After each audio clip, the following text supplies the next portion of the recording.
Bonjour à toutes et à tous, dans cette vidéo nous allons nous intéresser à la transformation affine de loi normale.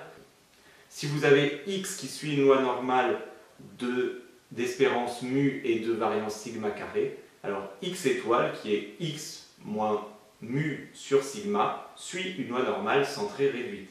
Grâce à ce théorème, on peut faire énormément de choses, on peut en fait gérer toutes les transformations affines de loi normale et les moyens mis en œuvre dans ce théorème sont extrêmement classiques, donc à bien connaître.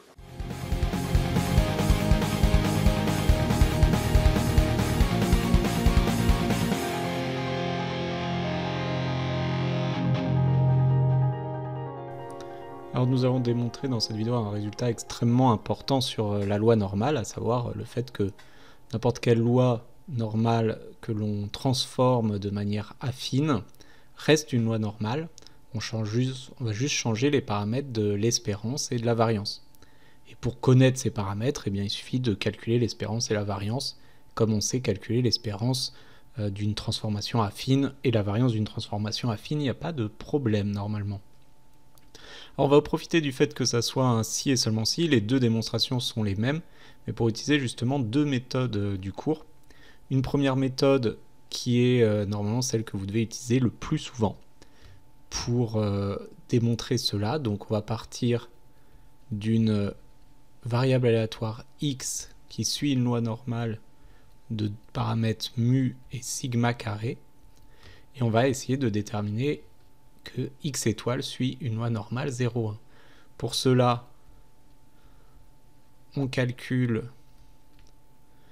la probabilité, donc la fonction de répartition de x étoile de x, pour tout x appartenant à R. Fx étoile de x, c'est la probabilité que x étoile soit plus petit que petit x. C'est-à-dire la probabilité que x moins mu sur sigma soit plus petit que petit x. Sigma est positif, donc en le passant de l'autre côté, ça ne va pas changer le sens de l'inégalité. Et on a ainsi la fonction de répartition de grand X pris en sigma petit x plus mu. Voilà, le problème c'est que la fonction de répartition d'une variable aléatoire qui suit une loi normale, eh bien on ne la connaît pas. Et donc ce qu'on va faire, c'est qu'on va essayer d'obtenir directement la densité. On obtient la densité donc en dérivant la fonction qui a x associe sigma x plus mu et C1 sur R, et fx est elle-même C1 sur R, donc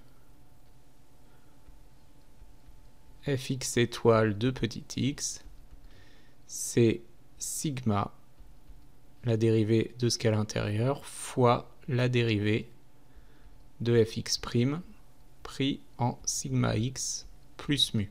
Mais la dérivée de fx', c'est tout simplement la densité de x pris en sigma x plus mu, et donc là vous allez voir la densité d'une loi normale. Vous l'avez par exemple, hop, qui s'affiche ici, 1 sur sigma racine de 2pi exponentielle moins x moins mu au carré sur 2 sigma carré.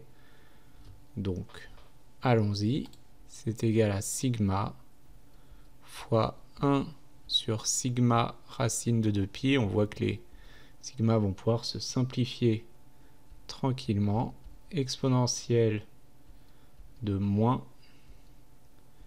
on remplace par la valeur sigma x plus mu moins mu, pratique, au carré sur 2 sigma carré. Et que les mu ici vont se simplifier, les sigma ici vont se simplifier.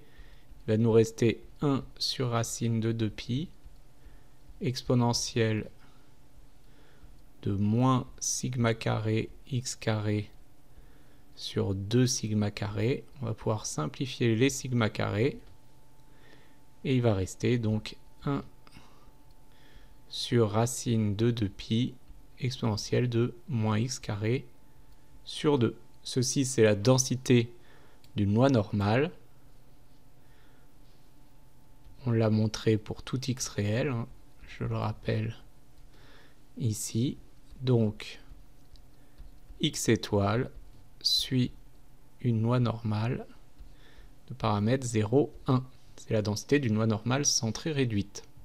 Mais on pourrait refaire exactement la même méthode, on va juste changer la formule, c'est-à-dire qu'au lieu d'avoir x étoile égale x moins mu sur sigma, on va avoir x qui est égal à sigma x étoile plus mu.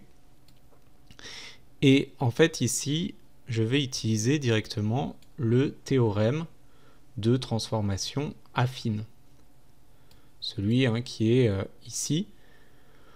Donc ce théorème nous dit que ça fonctionne, nous donne la densité directement, ce qui est pratique avec les lois normales, puisque dans les lois normales, on connaît avant tout la densité. La problématique, je vous l'ai dit, c'est que certains correcteurs ne considèrent pas ce théorème comme étant un théorème que l'on peut appliquer tel quel, il faut redémontrer, donc comme on l'a fait dans la première partie. Mais néanmoins, si vous voulez gagner du temps, eh bien, vous pouvez dire soit, on va l'appeler directement x étoile, qui suit une loi normale 0, 1. On note grand X qui suit rien du tout, qui est égal à sigma x étoile plus mu. X est une transformation affine de x étoile. Donc c'est une variable aléatoire à densité, de densité fx de petit x, donc pour tout x réel, fx de petit x égale 1 sur sigma en valeur absolue, donc là ça va être, sigma est un nombre positif, donc on va enlever les valeurs absolues, f de x étoile de petit x, alors le b ici c'est mu, donc moins mu, et on a donc 1 sur sigma fois 1 sur racine de 2pi fois exponentielle de moins x carré sur 2, alors sauf que là le x carré, donc moins 1 demi, de x moins mu sur sigma le tout au carré. Et donc si on remet ceci, c'est 1 sur sigma racine de 2pi exponentielle de moins x moins mu au carré sur 2 sigma carré. Voilà. Alors cette méthode peut permettre aussi de retrouver la formule exacte si à un moment vous avez un doute. Donc vous voyez que connaître ce théorème de transformation affine permet de gagner énormément de temps. Après, si le correcteur décide de ne pas compter les points, bah, vous aurez gagné du temps, mais vous n'aurez pas gagné de points. Donc ça ne servira à rien. Celui-ci n'est pas beaucoup plus long, mais demande un petit peu plus de technicité. Et la plupart du temps, il faut de toute façon revenir à ça. Ça marche, je le rappelle, que quand la transformation est affine. Dans toute autre transformation, eh bien, on n'aura pas le choix que de repasser par toutes les étapes qu'on a vues au début ici. Donc si vous pouvez, lors de la démonstration, montrer que vous maîtrisez les deux méthodes, ce serait quand même pas mal. Si vous avez bien compris ces deux méthodes, tant mieux. Si jamais vous avez encore des questions dessus, n'hésitez pas à les poser en classe ou sur les forums de la classe.